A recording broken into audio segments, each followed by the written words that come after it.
दुनिया भर की अर्थव्यवस्थाएं हो या सिर्फ भारतीय परंपराएं, सोने की अहमियत हमेशा से सबसे ज्यादा रही है। इसके पीछे का एक बड़ा कारण है इसका दुर्लभ होना। दिलचस्प बात यह है कि धरती पर भले ही सोना सबसे दुर्लभ धातुओं में से एक हो, धरती के महासागरों में जितना पानी मौजूद है उससे ज्यादा सोना कहीं और भी मौजूद है।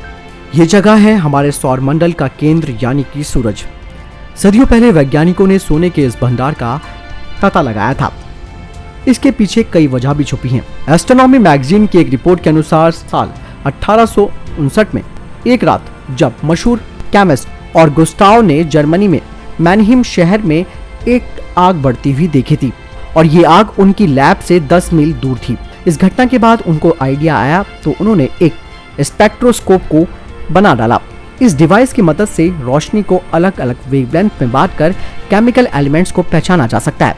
उन्होंने अपनी खिड़की पर स्पेक्ट्रोस्कोप लगाया था और आग की लपटों में उन्होंने ढूंढ निकाला बोरियम और स्ट्रोनीशियम को। आज दुनिया भर की लैब्स में उनके इस डिवाइस का इस्तेमाल किया जाता है। आपको बता दें कि 18 अगस्त 1968 को पूर्ण सूर्य ग्रहण के दौरान कई एस्ट्रोनॉमर्स ने स्पेक्ट्रोस्कोपी की मदद से सूरज पर हीलियम की खोज की थी। इसके बाद एक एक करके सूरज के वायुमंडल में कार्बन, नाइट्रोजन, लोहे और दूसरी हैवी मेटल्स की खोज की। इन्हीं में से एक था सोना। 18वीं शताब्दी के आखिर और 19वीं शताब्दी की शुरुआत में धरती की उत्पत्ति और इतिहास को लेकर समझ के बढ़ने के साथ ही ये सवाल सामने आया कि आखिर अरबों साल से सूरज और दूसरे सितारे कैसे चमक रहे हैं। लंबे वक्त तक रिसर्च के बाद वैज्ञानिकों को पता चला कि सूरज पर 2.5 ट्रिलियन टन सोना है। इतने सोने से धरती के सभी महासागर भर सकते हैं और फिर भी ये ज्यादा होगा।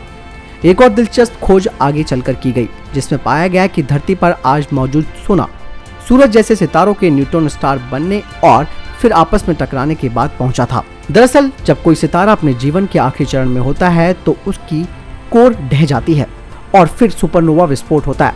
सितारे की बाहरी परतें स्पेस में फैलती हैं और इस दौरान न्यूट्रॉन में कैप्चर रिएक्शंस होते हैं।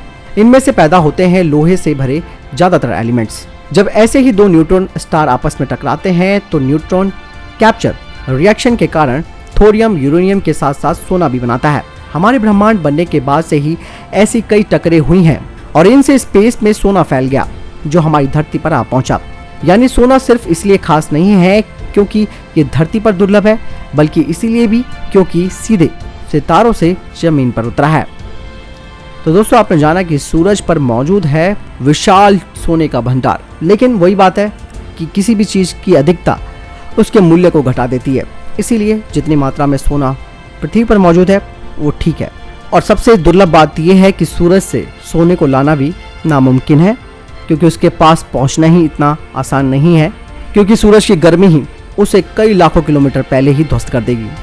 आपको क्या लगता है इस पूरे सिनेरियो के बारे में? कमेंट सेक्शन में लिखकर जरूर बताएं। मिलता हूं नई वीडियो के साथ। ख्याल रखिएगा अपना। नमस्कार।